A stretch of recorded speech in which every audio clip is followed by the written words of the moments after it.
Per quanto riguarda tutto il resto, ci rimettiamo sicuramente a quella che è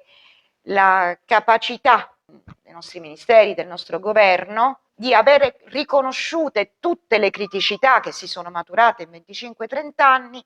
e quindi di ottimizzare la spesa per salvaguardare la scuola pubblica e mettere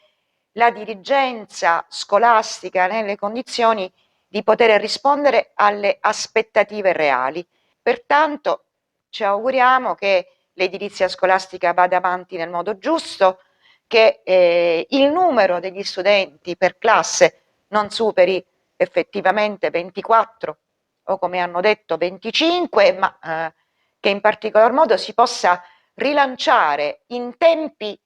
efficienti, efficaci, perché altrimenti ci andiamo troppo per le lunghe, e si possa rilanciare l'edilizia scolastica come punto di qualificazione per la nostra istituzione. Questo chiaramente comporterà anche una diversa quantificazione del personale e, se mi posso permettere, qualificazione del personale, in quanto la mia più grande aspettativa è di avere dentro la scuola persone di scuola,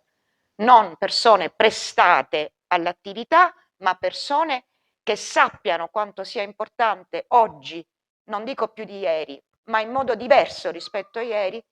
cosa significhi e come si debba realmente curare la formazione delle nuove generazioni.